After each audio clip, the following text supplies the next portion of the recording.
Terminal থেকে এই মুহূর্তে যুক্ত হচ্ছেন শাহরিয়ার জামান পুলক, গাজীপুরের মোচাক থেকে যুক্ত হবেন শাহাদাত অভ্র এবং টাঙ্গাইলের পৌলি এলাকা থেকে থাকবেন কাউসার আহমেদ। শুরুতে যেতে চাই মহাখালীতে পুলকের কাছে। পুলক, সকাল থেকেই আমরা শুনছিলাম যে বাস টার্মিনালে ভাড়া, টিকিট এসব নিয়ে যাত্রীদের নানান অভিযোগ রয়েছিল। সমাধানের কোনো তথ্য রয়েছে আপনার কাছে?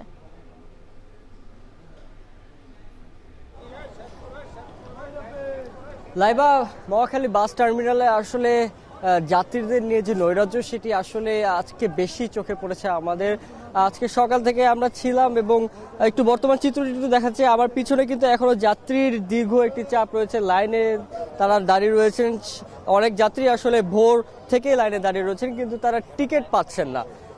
এই আসলে মূলত সংকটটা সৃষ্টি হয়েছে যা আসলে মহাখালী বাস টার্মিনালে এখনো পর্যন্ত এই দুপুর পর্যন্ত আসলে বাসের অনেক তীব্র সংকট। এর মূল কারণ হচ্ছে মহাসড়কগুলোতে বিভিন্ন পয়েন্টে ঢাকা, টাঙ্গাইল এবং ঢাকা ময়মনসিংহের বিভিন্ন পয়েন্টে আসলে প্রচণ্ড যানজট রয়েছে। এর ফলে বাসগুলো যেগুলো রাত্রির বেলা ঢাকায় আসার কথা সেগুলো এখন আসতেছে সকালবেলা। অর্থাৎ সকালে যে বাসগুলো ছেড়েছে এখনো পর্যন্ত এগুলো আসেনি, যেগুলো শিডিউল ছিল সকালে ছেড়ে যাওয়ার সেগুলো এখনো পর্যন্ত ছাড়তে পারেনি। আর আরেকটি বিষয় সেটি দেখতে পাচ্ছি আমরা, যেহেতু এখন পর্যন্ত বাসের তীব্র সংকট রয়েছে এবং টিকিটের একটি চাহিদা রয়েছে, এর ফলে অনেক ব্যবসায়ী অথবা অনেক স্টাফরা, বাসের স্টাফরা আসলে এই জিনিসটিকে পুঁজি করে আসলে অনেক কাউন্টারগুলো বন্ধ রেখে তারা টার্মিনালের পিছনে আড়ালে গিয়ে তারা বাসের টিকিট বিক্রি করছে অতিরিক্ত মূল্যে। ফলে যারা আসলে ভোরবেলা এসেছেন বা লাইনে দাঁড়ানো যে যাত্রীরা আছেন তারা আসলে টিকিট পাচ্ছেন না। অর্থাৎ যারা বেশি অতিরিক্ত মূল্যে টিকিট কেনার জন্য টাকা দিচ্ছেন তারাই আসলে যেতে পারছেন তাদের নিজ নিজ গন্তব্যে। তো এই ছিল আমার কাছে লাইবার রাজধানীর টার্মিনালগুলো থেকে সর্বশেষ। তবে এবার একটু যেতে চাই রাজধানীর বাহিরে, সেখানে আছেন আমাদের শাহাদাত অভ্র গাজীপুরে।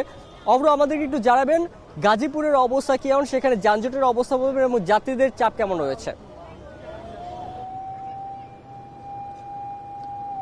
পুলক, এই মুহূর্তে কিন্তু যেই গাজীপুরের রাস্তা ধরে টাঙ্গাইল চলে যাওয়া যায় বগুড়া, এবং যাওয়া যায় বগুড়ার আশেপাশের যেই এলাকাগুলো রংপুর হয়ে গাইবান্ধা, এই পাশের যেই যারা কিনা যাত্রী আছেন, যারা এই গাজীপুরে নানা কারণে চাকরি করেন, বেশিরভাগ ক্ষেত্রেই গার্মেন্টস শ্রমিকরা কিন্তু কিছুক্ষণ আগে এখান থেকে রওনা করেছে।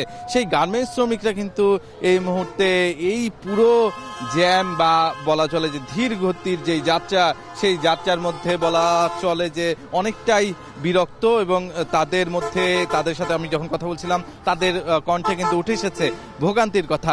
তারা বলছিলেন যে এই যাত্রা শুরু হয়েছে অনেকেরই গতকাল সেহরি খাওয়ার পর, গতকাল রাতে, সেই যাত্রা কিন্তু এখনো চলছে। তারা এখনো আছেন গাজীপুরে। এই যাত্রা কখন শেষ হবে তারা কিন্তু জানেন না। তারা বলছেন কেউ যাবেন সিরাজগঞ্জ, কেউ রংপুর, আবার কেউ বগুড়া। এই পথ ধরে যারাই যাচ্ছেন তারাই কিন্তু ভোগান্তির শিকার হচ্ছেন। তার মধ্যে যোগ হয়েছে যেহেতু এই পথ দিয়েই যাওয়া যায়, এই পথ দিয়েই হচ্ছে ট্রেন চলাচল স্বাভাবিক থাকলে হয়তো বা এতটা জ্যাম বা ধীর গতিতে যেতে হতো না এই রুটের মানুষদের। শুধুমাত্র যে রেলপথের ভোগান্তি যুক্ত হয়েছে এমনটা নয়, বরঞ্চ গতকালকে রাতের যে বৃষ্টি, সেই বৃষ্টির কারণে কিন্তু আরও কিছুটা ভোগান্তি বেড়েছে এই রাস্তা দিয়ে যারা যাচ্ছেন তারা। এর পাশাপাশি যারা কিনা যাচ্ছেন ময়মনসিংহ এবং জামালপুর কিংবা নালিতাবাড়ি, অনেক ক্ষেত্রে এই রাস্তা দিয়েই কিন্তু যাওয়া যায় সিলেট। এই পুরো 20 কিলোমিটারের যেই সড়কপথ, পুরো সড়কপথেই কিন্তু হচ্ছে এই মুহূর্তে চলছে ধীর গতিতে যানবাহন। আর টাঙ্গাইলে আছেন আমাদের আরেক সহকর্মী কাউসার আহমেদ, তার কাছে একটু চলে জানতে চাই যে সেখানে যানজট কিংবা ধীর গতির যেই যানবাহনের যাত্রা সেটি আপনি কেমন দেখছেন, ভোগান্তি আছে কিনা?